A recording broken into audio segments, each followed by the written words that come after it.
안녕하세요. 아범입니다. 오늘은 평범한 일상을 살던 청년들이 깊은 산속에서 겪은 기묘한 사건을 전해드리려 합니다. 친구들과 함께 떠난 짧은 여행이었지만 그 끝은 누구도 설명할 수 없는 두려움으로 이어졌죠. 우리는 흔히 기록 속에서만 이런 이야기를 접한다고 생각하지만 이번 사건은 가까운 사람들의 입에서 직접 흘러나온 체험담이었습니다. 청취자 여러분을 다크한 나이트메어로 초대하겠습니다. 나이트메어 시작하겠습니다. 시간은 약 10여 년 전, 계절은 가을이었습니다. 주인공 민수와 그의 친구들은 고등학교 시절부터 끈끈하게 이어온 우정을 바탕으로 다시 만날 계획을 세웠습니다. 사회생활 속에서 생기는 공허함을 채우기 위해 그들은 함께하는 시간을 소중히 여겼죠. 민수와 도현, 지훈, 태민, 네 사람은 늘 사총사처럼 불리며 어릴 적부터 장난과 추억을 쌓아왔습니다. 이들은 단순한 동창이 아니라 서로의 외로움을 덜어주는 작은 가족 같은 존재였다고 해요. 그날 모임을 제안한 사람은 태민이었습니다.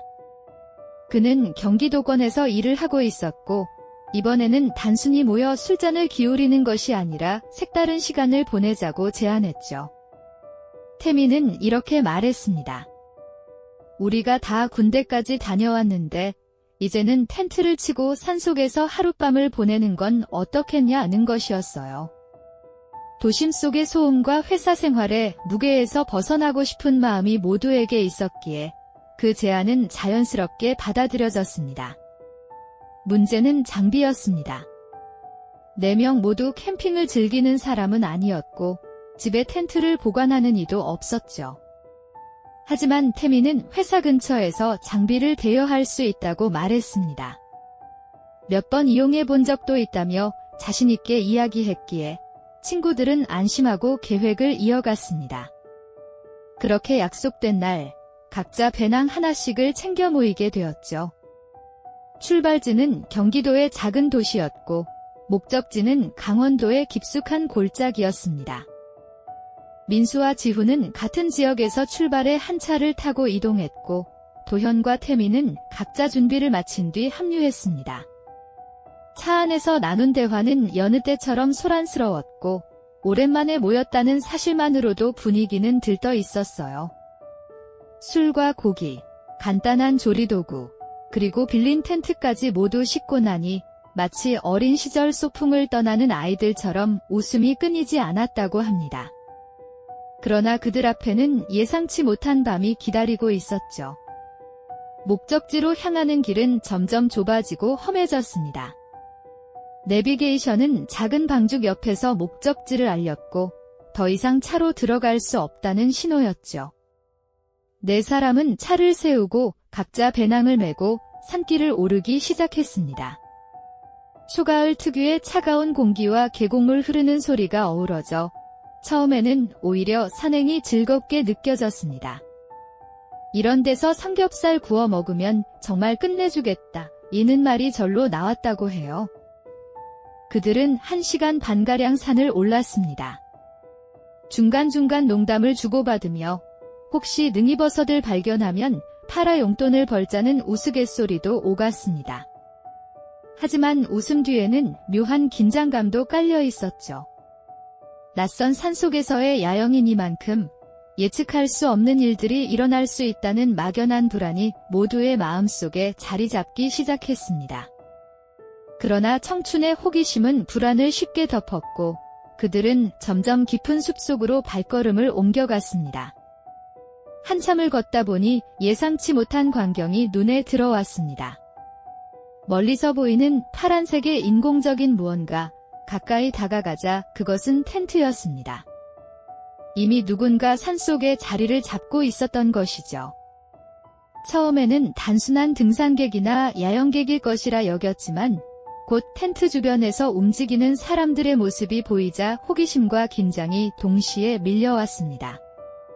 그곳에는 2명의 여성이 있었습니다.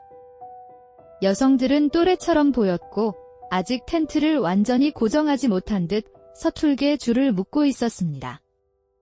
내 친구는 처음엔 놀라며 잠시 머뭇거렸지만 곧 도와주자는 마음이 앞섰습니다. 안녕하세요. 도움이 필요하신가요? 라는 인사와 함께 다가간 그들은 긴장을 풀어주려 노력했습니다.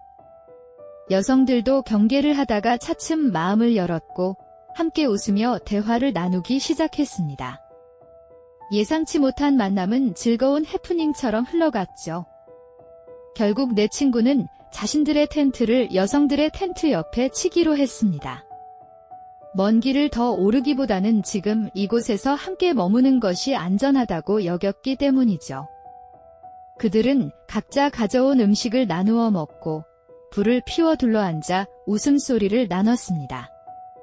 술잔이 오가며 이야기가 깊어질수록 산속의 차가운 공기는 잊혀졌습니다. 하지만 그들의 기억 속에서 이 밤은 결코 평범한 추억으로만 남지 않게 됩니다. 밤이 깊어가면서 산속의 공기는 더욱 서늘해졌습니다. 준비해온 침낭과 두꺼운 옷이 없었다면 쉽게 버티기 어려웠을 정도였죠. 여성들이 가져온 보드카는 생각보다 독했고 술기운이 빠르게 퍼져 모두의 얼굴은 금세 붉어졌습니다.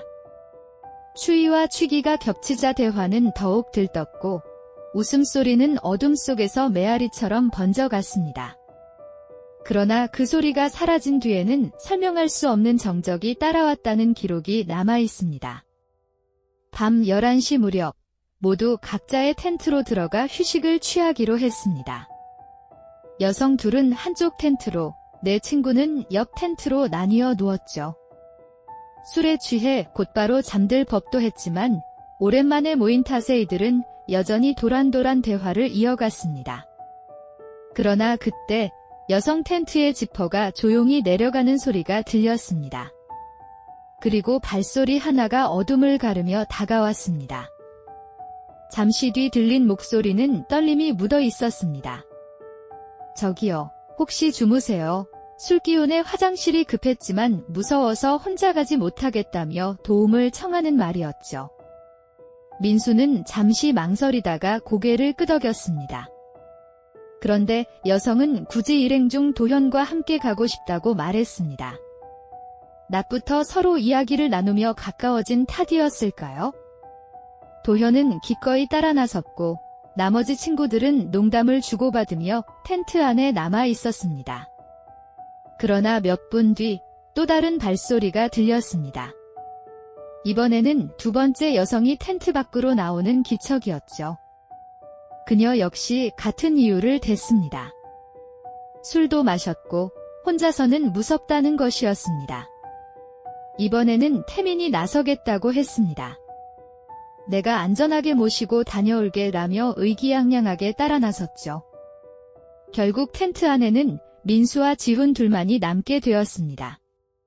그들은 허탈하게 웃으며 기재 우리만 남았다고 농담을 던졌습니다. 시간은 흘러 어느덧 10여 분이 지나갔습니다. 그러나 도현과 태민은 돌아오지 않았습니다. 산속의 화장실은 멀리 있지도 않았고 길이 복잡하지도 않았죠. 두 사람 모두 사라졌다는 사실은 불안감을 키웠습니다. 민수와 지훈은 처음엔 장난일 거라 생각했지만 점점 웃음기가 사라졌습니다.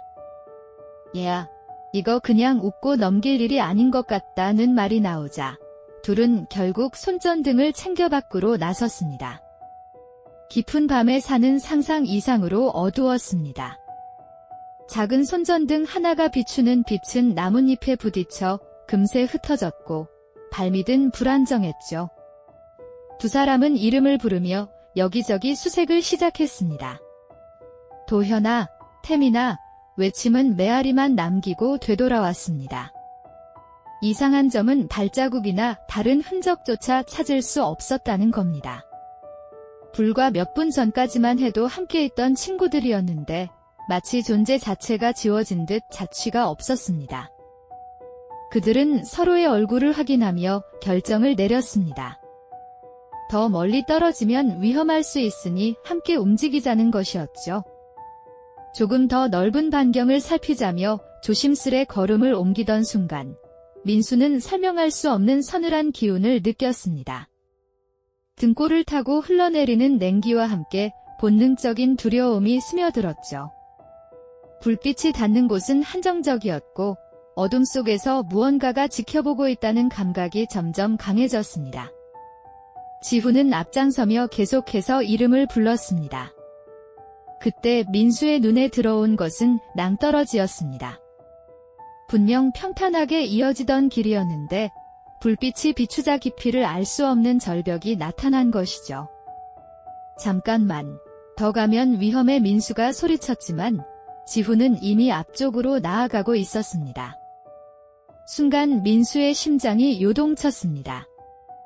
방금 전까지 곁에 있던 지훈의 모습이 순식간에 시야에서 사라져 버린 겁니다. 민수는 혼자가 되었다는 사실을 깨닫고 당황했습니다. 주변을 둘러봤지만 어디에도 지훈은 보이지 않았습니다. 불빛은 나무 그림자만 흔들었고 어둠은 더 짙게 다가왔습니다. 발밑에서는 낙엽이 바스락거렸지만 그것이 자신의 발소리인지 아니면 다른 무언가의 기척인지 구분할 수 없었죠. 목이 터져라 이름을 부르던 그의 목소리는 산속의 정적에 흡수되며 허망하게 사라져 갔습니다. 그러던 순간 아주 희미하게 들려오는 신음 같은 소리가 있었습니다. 마치 누군가가 힘겹게 목소리를 내는 듯한 소리였죠. 민수는 그 방향을 쫓아 발걸음을 옮겼습니다. 두려움 속에서도 친구일지도 모른다는 희망은 그를 움직이게 했습니다. 나뭇가지가 팔과 얼굴을 스치며 지나갔지만 신경 쓸 겨를 조차 없었습니다. 점점 가까워질수록 그 소리는 분명히 사람의 것이라는 확신을 주고 있었습니다. 민수가 소리를 쫓아가자 어둠 속에 누워있는 도현의 모습이 눈에 들어왔습니다. 그는 온몸을 떨고 있었고 얼굴은 창백했습니다. 민수는 급히 달려가 흔들며 불렀습니다. 하지만 도현은 제대로 대답하지 못한 채 떨리는 손으로 민수의 팔을 움켜쥐었죠. 사람이 아니야, 그건 사람이 아니야 라며 두려움에 가득 찬 목소리를 내뱉었습니다. 민수는 혼란스러웠지만 친구를 진정시키는 것이 우선이라고 생각했습니다. 민수는 도현을 일으켜 세우며 주변을 살폈습니다. 그러나 어둠은 더 짙었고 어디서부터 잘못된 것인지 알 수가 없었죠. 두 사람은 지푸라기라도 잡는 심정으로 다시 텐트로 돌아가기로 했습니다. 그 길은 불분명했고 불빛은 나무 그림자에 가려 방향 감각을 잃게 만들었습니다. 발걸음마다 낙엽 소리가 크게 울려 퍼졌습니다. 그 소리가 마치 다른 누군가가 따라오는 발걸음처럼 들리기도 했습니다. 잠시 후 또 다른 그림자가 나타났습니다. 이번에는 태민이었습니다. 그는 땅바닥에 쓰러져 있었고 얼굴은 흙투성이었죠. 민수와 도현은 그를 흔들며 정신을 차리게 했습니다. 하지만 태민 역시 도현과 똑같은 말을 반복했습니다. 사람이 아니야. 우리가 본 건 사람이 아니야. 그 말은 더욱 두려움을 심어주었습니다. 세 사람 모두 혼란에 빠졌고 도대체 자신들이 누구와 함께 있었는지조차 확신할 수 없게 됐습니다. 세 사람은 불안과 혼란 속에서 서로를 의지하며 텐트로 돌아가기로 했습니다. 그러나 길은 익숙하지 않았습니다. 불빛이 닿는 곳마다 낯설게 느껴졌고 나무 그림자는 마치 낯선 얼굴처럼 일그러져 보였죠.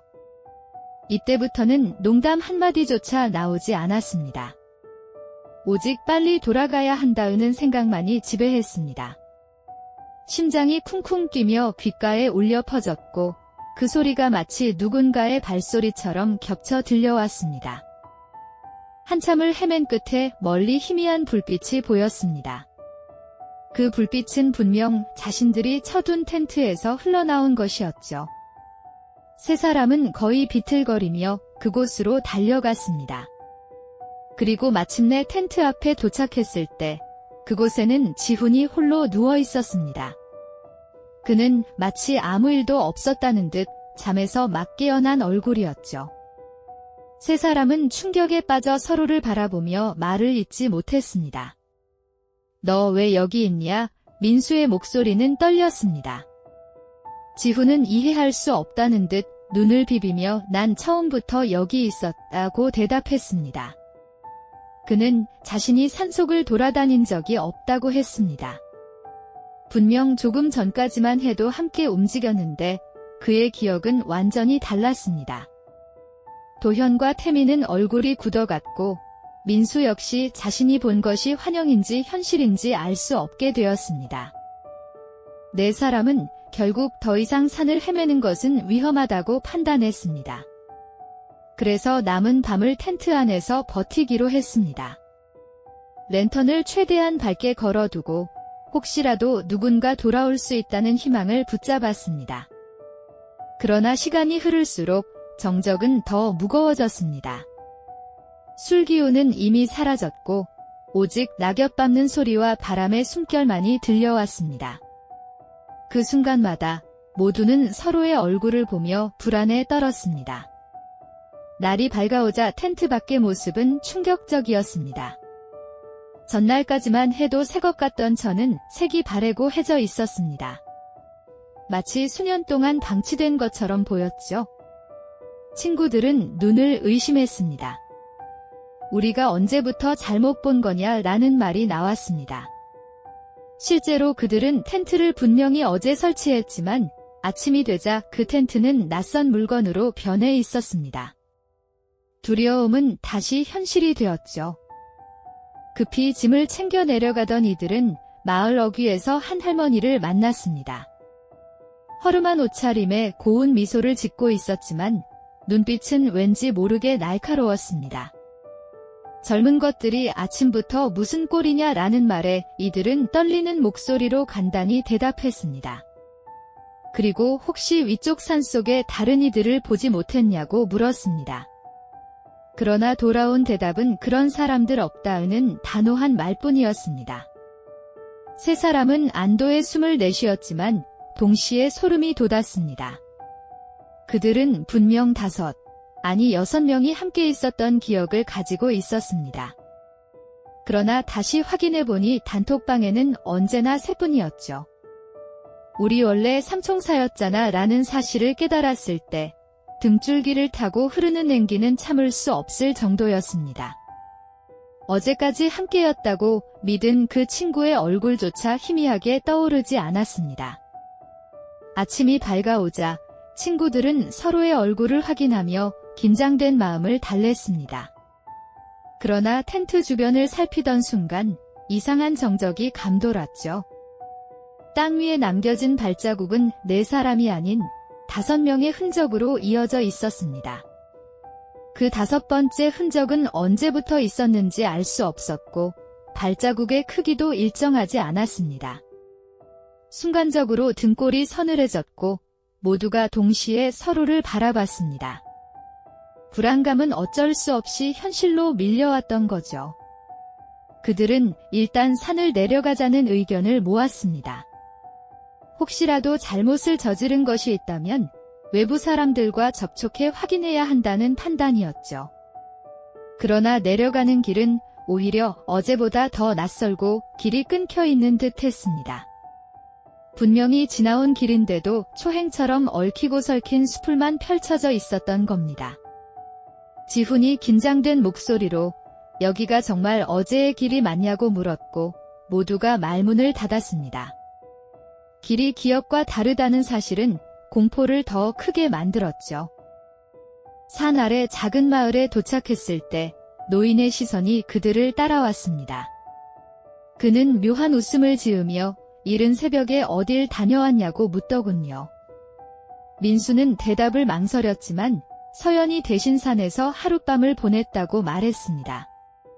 그 말을 들은 노인의 표정이 잠시 굳더니 혼잣말처럼 중얼거렸습니다. 또 왔구만, 잊지 못하고 라는 목소리는 분명 들렸는데 누구에게 한 말인지는 알 수 없었죠.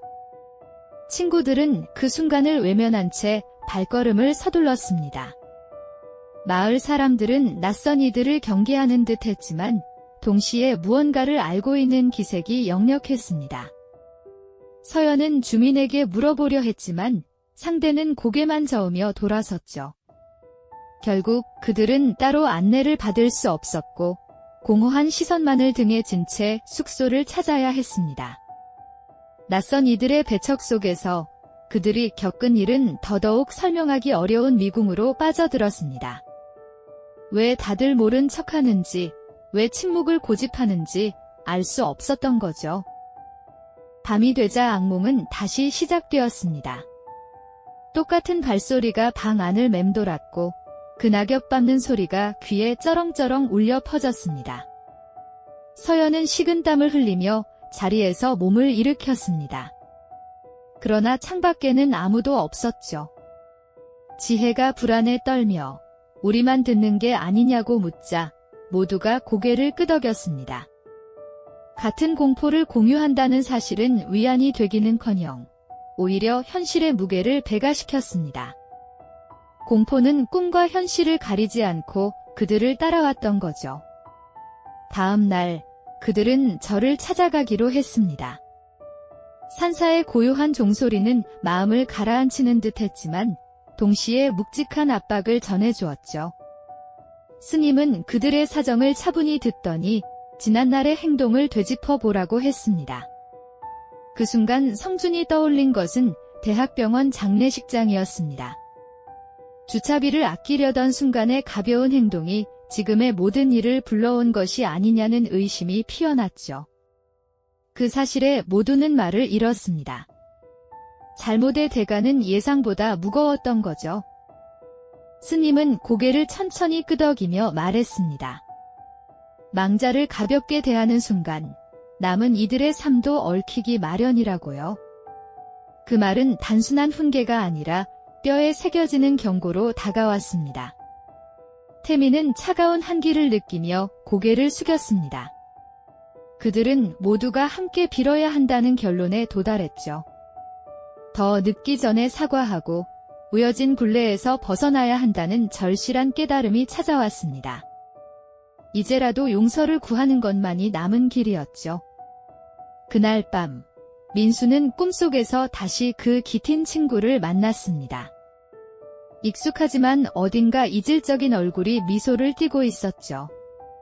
같이 가자는 속삭임은 달콤했지만 동시에 차갑게 들렸습니다. 그러나 손목의 염주가 불길처럼 뜨겁게 타오르며 그의 정신을 붙잡았죠. 민수는 무릎을 꿇고 미안하다고, 우리가 경솔했다고 간절히 빌었습니다. 그 순간 이틴 친구는 멀어지며 살아있는 자들은 살아가라 우는 말을 남겼습니다. 눈물이 쏟아졌던 건 당연했죠. 아침이 밝자 친구들은 하나같이 같은 꿈을 꾸었다고 고백했습니다. 서로 다른 장소에서 같은 목소리를 들었다는 사실은 더 이상 우연이 아니었죠. 그들은 함께 절로 돌아가 108배를 드리며 깊은 후회를 담아 사죄했습니다. 지훈은 떨리는 목소리로 이 기억을 절대 잊지 않겠다고 다짐했습니다. 그들의 몸과 마음은 지쳐 있었지만 동시에 홀가분한 무언가가 깃드는 걸 느낄 수 있었죠. 용서는 비로소 시작된 듯 보였습니다. 아범이 전하는 기록, 오늘의 이야기는 여기서 마치겠습니다.